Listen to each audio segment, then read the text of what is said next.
Hello everyone and welcome back to Let's Play The Legend of Zelda Ocarina of Time. In the last part, we were sent to the future after pulling the Master Sword, and now we're in Kakariko because Sheik told us to come over here to find something. Technically speaking, we entered this place the last part, but that was just so I could get an excuse to go to the Lon Lon Ranch so we could get a Pona. Oh yeah, that's also a thing, we now have a horse. Before we go to the place we're actually supposed to go, though, I'm gonna break the order a little bit to come over here. You don't need to enter this place until the process for the 7th dungeon, I think. Ugh. I'll never forget what happened on that day 7 years ago. Ugh. It's all that Ocarina kid's fault. Next time he comes around here, I'm gonna mess him up. Did you say something about an ocarina? What? You've got an ocarina? What the heck? That reminds me of that time 7 years ago. Back then, a mean kid came here and played a strange song. It messed up this windmill.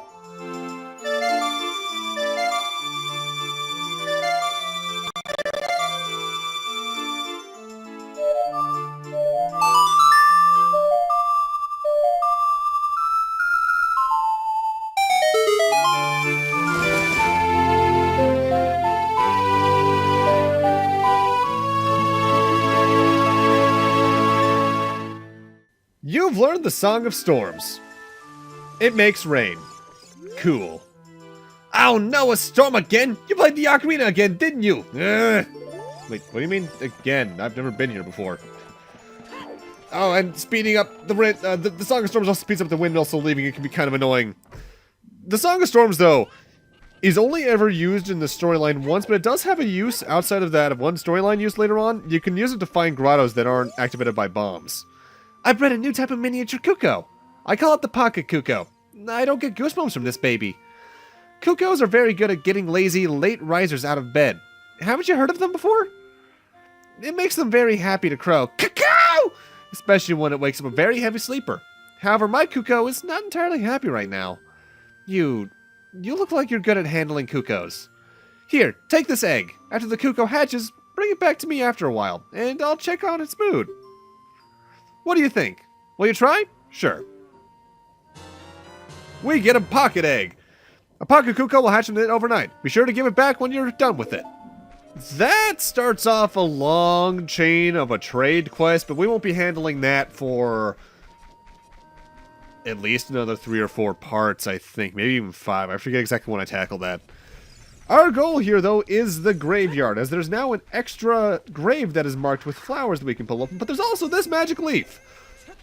You might realize that's where a Soft-swell patch was in the past.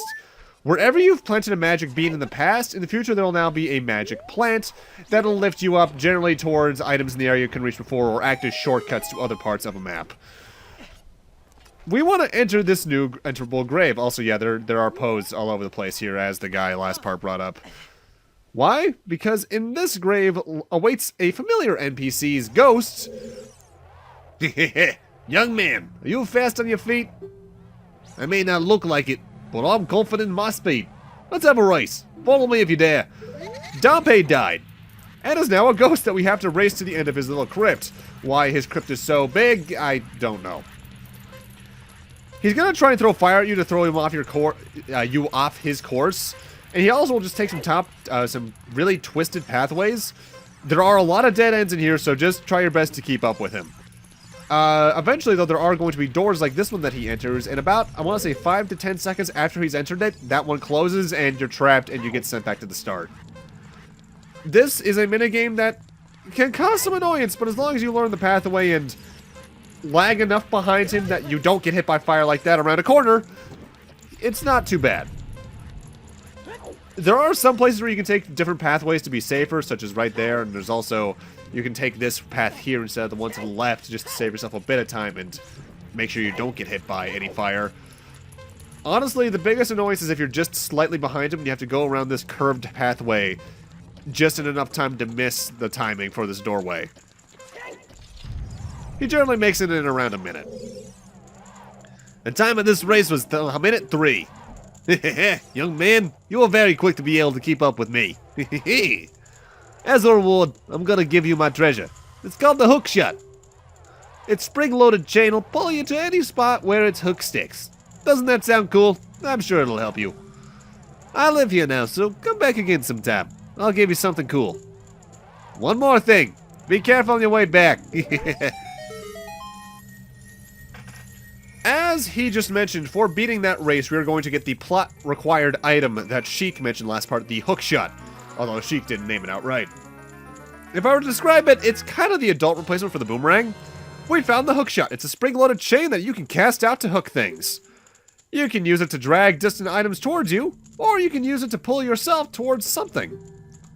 While holding C, you can aim with the analog stick. Shoot it by releasing C. This thing can also kill certain enemies, drag you to items. Generally speaking, anything that's made of wood, it'll try to drag you towards, and that's a block. Hey, isn't that the same design that's on the Door of Time? Indeed it is. Whenever you see an item block like this is a block of time, I believe is what it's called. Play the Song of Time, and it'll warp elsewhere. There are also some areas in the game where Navi will glow green and fly around something. Generally speaking, what that is Navi trying to say that if you use the Song of Time there, a Song of Time block might show up. Although I don't do that every time. And hey, look, we're back here! Although now that we're actually here, we can get the piece of hearts that's in this area with us. Now, there is a way to actively get this piece of heart ahead of time, another sequence break, but it's one I've actually never been able to do successfully. I've tried a lot, but I'm not my friend Kick who can do that easily. Mind you, the only reason he can do it easily at this point is because he's really used to doing randomizers. With that, though, we want to immediately head back to the Dompe race, as there is a secondary reward that you can get after getting the hook shot. However, to get this reward, you need to beat this race in under a minute. I think I think it's a minute or below. I think if you get a minute even, you're good. This is very precise, and I'd say you can maybe only get hit by the fire once. Roll as much as you can. Use the hook shot on the torch near the end if you have enough time, just to skip the final room a bit. And just try to optimize your path as best you can. It's an annoying minigame. I've always hated doing this specific thing in this game. It's weird. I love this game. But there's a lot of side quests like this that are just annoying enough to the point where I seldom ever go after 100%. I'll usually go for maybe enough to have 15 heart containers and 50 skulltulas just so I get every main reward from it. Beyond that, it's much more rare. Make it in under a minute, and Dompe, let's see what he has to say. The time of this race was 59 seconds. You're back, young man. Was the present I gave you fun and useful? He gives you a piece of heart for getting under a minute. Or a minute and below. I actually forget exactly which it is. My usual little informative thing probably has the specifics.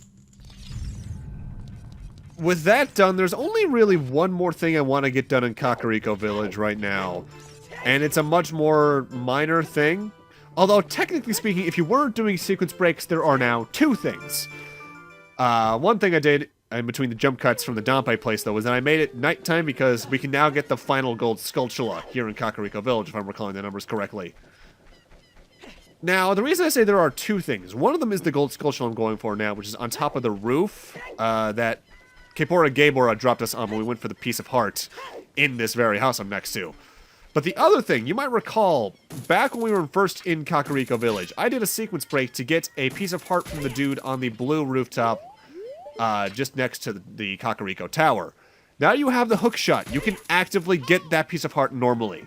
So if you didn't want to do a sequence break, now is the time you can do that. I think you want to generally stand across from it on the maybe the staircase above it or something like that. I forget the exact place because honestly, I seldom do that piece of heart normally nowadays. With that, now our business in Kakariko City. No, Kakariko Village is done. So now we can head on out of here and actually progress towards plot. Actually, a Kakariko City could be really cool. The closest we probably got to that in scale, maybe technically Twilight Princess, because that was a relatively big Kakariko in scale. It's just there was only like, what, 5 people in it due to the game's plot, which sucked, because I would have really liked to see a fully active city. The closest we've gotten to a fully active city in Zelda is probably Hyrule Castle Town in Twilight Princess, because that's a relatively big city. for the series, and there's a lot of people in it. I did like the towns in Breath of the Wild, though. They were a breath of fresh air in that game, which was relatively empty. Yeah, I love the game to death, but there's... Unless you're going for all the Korok Siege, which don't, there's both a lot to do in that game and not a lot to do in that game. That's why I'm looking forward to Breath of the Wild 2. Oh, a chicken hatching the egg we were incubating. It's the miracle of life. As Sheik mentioned last part, though, the place we need to go for our first major temple in this portion of the game is here in Kokiri Forest. Technically the Lost Woods. Before I actually go to the Lost Woods, though, I want to grab some things here in Kokiri Forest. More on that in a moment. Now, I say the first temple, but the thing that's both really cool and to me kind of disappointing about this portion of the game, the latter 2/3 of the game can largely be done in several orders. For instance, you can do Dungeon 1. It's the only one they really want you to do in the order. But then you could do Dungeon 3, and then Dungeon 2, and then Dungeon 5, and then Dungeon 4. Even then, technically speaking, you don't need to beat the first dungeon. You just need to get the dungeon item from it, and then you can do most of the other ones. Since the Great Deku Tree weather, more meanies have been appearing in the forest. I'm scared. Where's Saria? Do you know where Saria, mister? Do you know Saria, mister? That's weird. Where's Mido Gun during such an emergency? An evil wind is blowing from the direction of the forest temple. Saria left saying, I have to do something about it. The forest temple is located in the Sacred Forest Meadow in the far side of the Lost Woods. Also, yeah, as you can tell, Kokiri Forest is kind of corrupted by monsters. Most of the Kokiri are in their houses at this point in time. I don't even think... Can you even buy something from the shop? I think you might be able to, because I think they might sell the next projectile item in there. I actually can't recall. But our goal here is the Lost Woods. The Lost Woods has some new things for us, but not really. For instance, you might recall there was a magic bean I planted to the west here near where the Skull Kid was. That one is just a quick exit from the forest itself. The actual, needed new stuff is later on in the Lost Woods. Oh, hi, Mido. How have you been, asshole? What are you? Though you wear Kokiri-ish clothing, you can't fool me. I promised Saria I would never let anybody go through here. Dickweed, let me through. I promised Saria I would never let anybody go through here. Fine, I'll prove I know Saria then. Here's her song.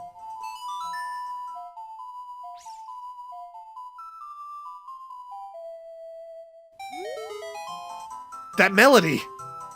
Saria plays that song all the time! Do you know Saria? That song...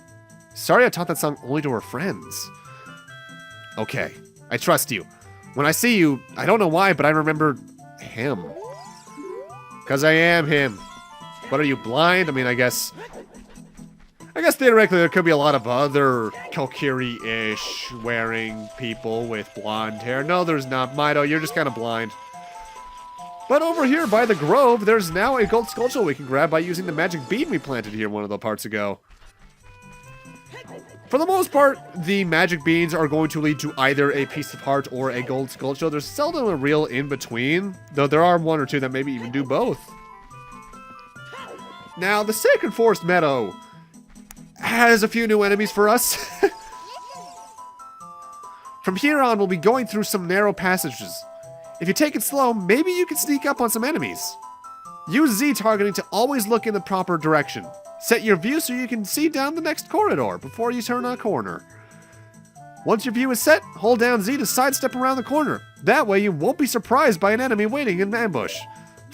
I don't need to do that. There's nothing waiting for me. I was wrong.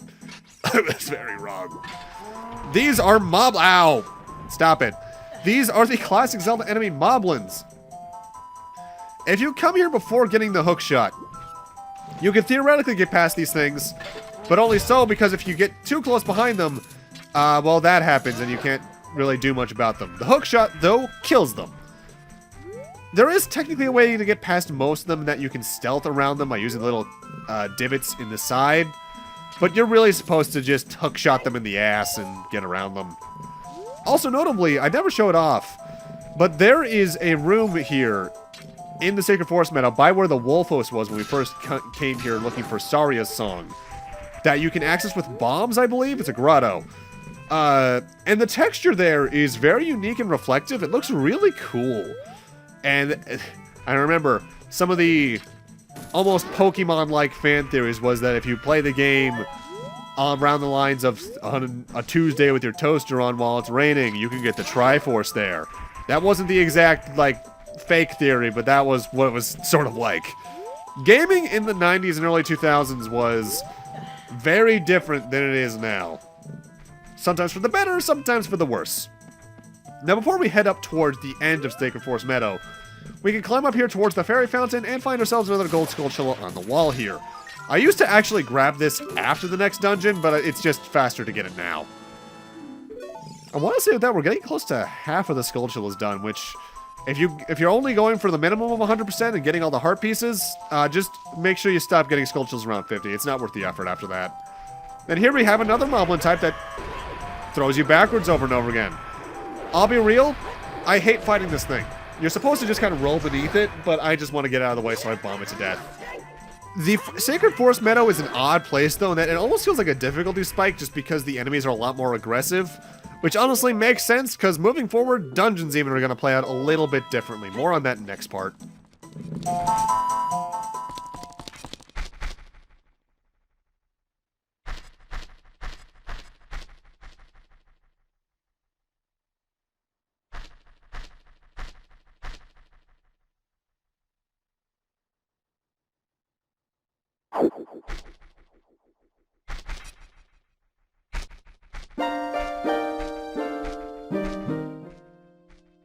The flow of time is always cruel.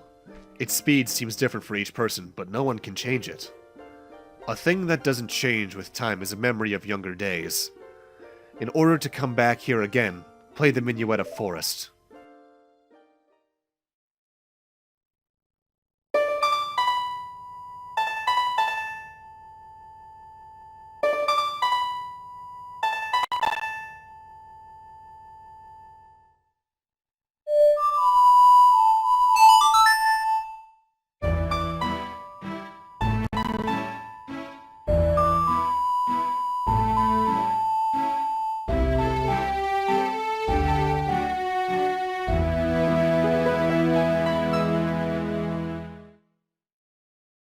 You've learned the Minuet of Forest. Link, I'll see you again. Ah, I see the ninja teleport flash is a common trait of the Sheikah. Now, the Minuet of Forest is our first teleportation song. Remember in the game, you've seen a pedestal like this at the Temple of Time? If you play a song relegated to that, you'll be teleported to that. So if you ever want to return here quickly, just play the Minuet of Forest. Now, the reason we needed the hookshot in actuality was so we could actually climb up here to the Forest Temple. But with that, I'm going to end this off here. Thank you guys for watching, and in part 16, we're going to be starting off the Forest Temple, as moving forward, most dungeons are going to take 2 or more parts. See you guys then.